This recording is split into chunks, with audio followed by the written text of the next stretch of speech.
Okay, we have Jarrett here. We're ready for questions. Who would like to start? Everybody's tired. No, I don't think so. They'll give you a run for your money. All right, first question over here to your left. Arguably the biggest win of the season last year for you guys was going to Jordan-Hare and knocking off Auburn. Do you feel like that was a turning point both for the season and just, as far as the fan base, coaching staff, and players, really that was when you guys started to get a belief that we can turn this thing around and, things are looking up for Tennessee? Is that what you got from that game, or was it really just positive momentum just for just a short time? Yeah, absolutely. I really think that game meant a lot to us. I think that we haven't won an SEC West game in a long time, so being able to come out of that difficult setting meant a lot to us, and it was able to show us what we can really do, and it was definitely a boost for this year, being able to learn from what we went through at a big away game, going into our away games this year. So, yes. Jarrett to your left. AJ Spur, 90.7 WVOA FM Tuscaloosa. Coach Pruitt said that, in any case, the season prior to the next one, I don't really think that made sense. Last season doesn't necessarily affect the next season. Do you think that's true for you and the Volunteers heading into 2019 after a season that may have not gone your way? Yeah, I do think that's true, but I also think that there was a lot of learning opportunities in that season, and being able to look back and watch that tape and being able to see different things that you had success with or different things that you would like to change also helps your development and growth as a player. Jarrett, second row to your right. Tatum Everett, Fox 17 out of Nashville. Jim Chaney has a rich history of developing quarterbacks. How has he affected your game in his time with you? Huge. I mean, we only had one spring together, but it's been very impactful and very good spring for us. And throughout the whole spring, it's been a lot of different things with terminology and a completely different offense. But I'm starting to get the hang of it. We really meet a lot as just me and him throughout the days, and I'm definitely happy that he's here, and he's had a lot of success throughout his track record. So I'm excited about that, and I'm excited that he's also my offensive coordinator. Right here in the middle, please, third row. Coach has mentioned bigger bodies up front on the O-line, including the size. What are some other differences you've seen this year compared to last? I think those guys are taking on a bigger role, whether it's maturity, whether it's working harder. I think that the older guys are really helping the younger guys with the offense and just welcoming them to college football, because everybody knows that the SEC is a difficult conference, and everybody knows that we're going to need as many linemen that we can get. So being able to have younger guys come in and work hard, we definitely needed that, and we definitely needed some beef on the offensive line, and a lot of the guys have worked hard to gain a lot of weight, and I'm really happy with the actual success that they've had this offseason, and I think they're going to have more success coming this season.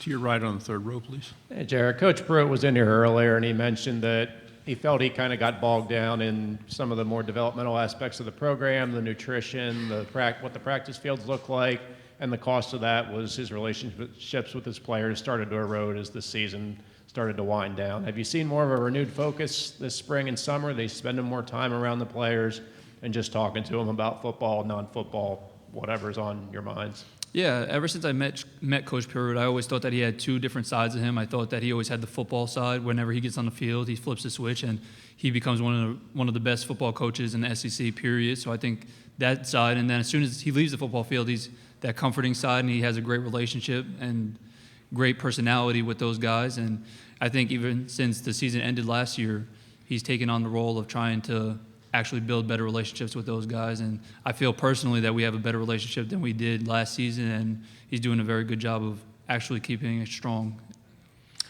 Again, to your right, third row. Hey, Jarrett, you've talked a lot about Coach Chaney today, having an offensive coordinator who adapts his system to the players he has rather than asking his players to fit his system. Why do you think that's so beneficial? Honestly, I think that's excellent. I mean, I understand why he does it. Why wouldn't you? As an offense coordinator, you know what you have in your players. Why would you use something that really isn't something that's going to work or that doesn't benefit your team? So I think that he does a really good job of putting that on tape, and you can see wherever he's went to school or wherever the past tape is that he has, you see them doing things that actually is beneficial for their offense and that'll actually apply to some of their players that they have and their skill sets. Right here in the middle, please. Hey, Jarrett, you finished last season kind of banged up. How long do you think it took you to get to 100% after the year ended, and what's the biggest thing you've been trying to work on as you go into 2019? Well, unfortunately, we didn't have a bowl game, so I took that time out to really get my body right. But I'm sorry, what was your second question also? Just The biggest jump I'm trying to take, definitely win more football games. I definitely want to be able to be in charge of the football games, whether we win or lose, and just being able to get the full potential that we can out of this team. That's really my main thing. Every single day I want to get in there, work as hard as I possibly can, and bring guys along to do so, and stay healthy in the meantime, whether that's eating right, lifting weights, or being in the training room. To your left, please. Hey, Jared. How often do you look at the criticism and praise on like Twitter, Instagram, and does it change in season as opposed to off season, or is it all just kind of the same for you? Yeah, recently I've taken the approach. I mean, it doesn't really matter. Whatever happens on social media is not going to win you any less games, or is not going to win you any more games. So when the season comes around, I'll probably be off social media just because I need to focus up. I'll probably even throw away my Xbox. I don't know. I mean, it's full football this season, and I'm very excited to put all my efforts into football, and whether that's staying in the film room 6 hours a day, whatever it takes to win football games. So, Standing here by the camera bench. Quarterbacks in the SEC are always usually very good, but this year seems a little bit better. Can you tell that, and what is the quarterback like that you play each week? yeah, I think that SEC has a lot of very good quarterbacks this year, honestly. I mean, you look from top to bottom, I think the quarterbacks are very good, and they all have a different set of skills. And whether they put the skills, whatever it's running, whether it's on the run throwing, whether it's staying in the pocket, everybody has a different skill set. And being able to look across the board, every single school has a pretty good one. And I'm excited to go up against them, and it should be a good SEC season for everybody. Second row of cameras right in the middle, please. Rashad Snell, Alabama News Network in Montgomery. Just talk about having Tennessee legend T. Martin on the coaching staff, and how is he preparing you and helping you for the third Saturday in October, the Alabama matchup? Yeah, it's Coach T. Martin has definitely been a great addition. I mean, even having him, Coach Fulmer, Coach Winkie, Coach Chaney, having all those guys that have been in the SEC or have been in these past big rivalry games has definitely helped. And Coach T, I'm always in his office talking about what he has done in the past or what he's been through in Knoxville, so he's definitely helped me out a lot. And talking about Alabama, I mean, every single SEC game we play is a rivalry game. You look back at the history of every single SEC game, and there's history between all these teams. So it's just another game, obviously, but you get to go into that stadium. It's going to be a hostile environment, and we're excited for that challenge. To your left over here, gentleman from Knoxville. Hey, Jarrett. Couple things. First of all, how hard is it going to be to throw away your Xbox? And second of all, you said you watched some of Coach Chaney's former teams, former quarterbacks. How many of his former quarterbacks and teams do you think you've watched? I love your tie first. Beautiful orange. There we go. Xbox.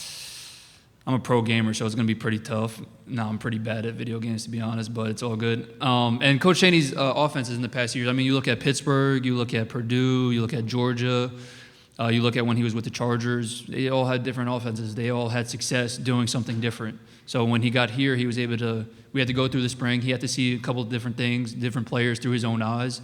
And I think he has a really good feel for the team and really good feel for what he's going to put on tape this season. To your right against the wall, please. Michael Bradford from Saturday Down South. Obviously, Coach Chaney being added to the roster, that's a big talking point. But I want to get your thoughts on learning from a Heisman Trophy winning quarterback, Coach Winkie.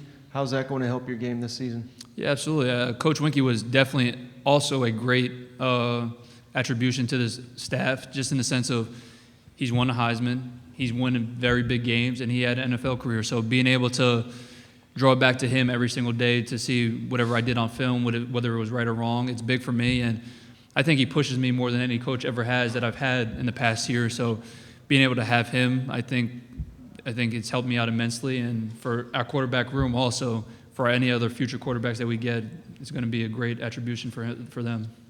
Okay, to your left again, third row. Jared, on the topic of Xbox, what are your thoughts? Because on social media, it's been stirring. What are your thoughts on the return or potential return of the NCAA football game? Yeah, I mean, I would love it. I think you talk to any college football player, they would love to play as themselves. So that's a dream of everybody's, but I mean, that's not really up to us. It's up to NCAA and compliance, but I would love to play as myself in NCAA, to be honest. Back to your right. Quarterbacks are often the faces of their program. You're here at Media Days representing Tennessee. How do you shoulder that pressure from this moment on throughout the season? Just leaning on the people that you love. I mean, I have mom, dad, sister, girlfriend. I have my boys back home.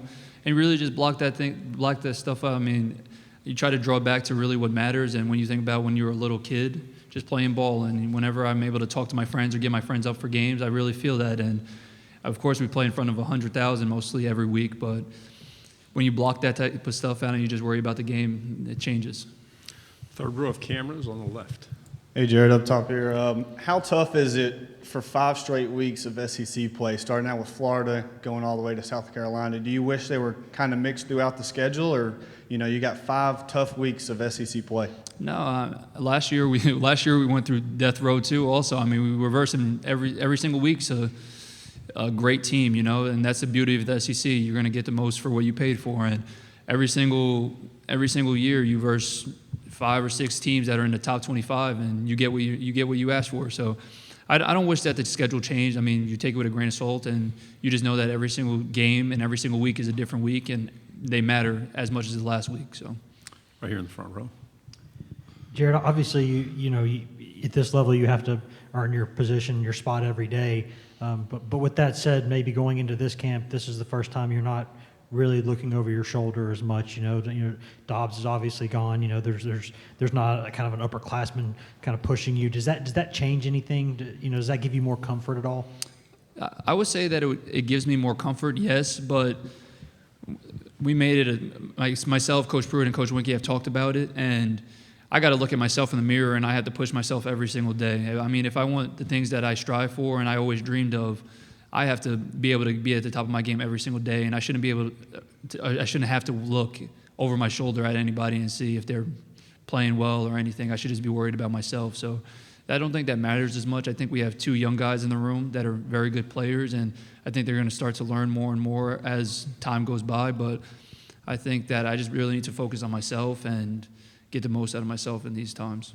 We have one final question right here in the middle, third row. Sort of piggybacking on that, Coach was asked maybe what the motivation is for this team heading into the season. He mentioned, I know a lot of these guys didn't come here to end up with the results they had the past few years. Can you elaborate on that? Yeah, I mean, going back to what we've been through, I apologize to the fans for what we've been through, because this is not what the University of Tennessee is, and this is not why we came here. And drawing from that, I think that we've worked every single day in this offseason to become a team that we actually strive to be, and I think that as a team, we're very excited for this upcoming season because we worked very hard, and I think we put in the work that's needed to be done, and we have the numbers to do so. So we're very excited for the season to come, and we hope that all our fans are as well.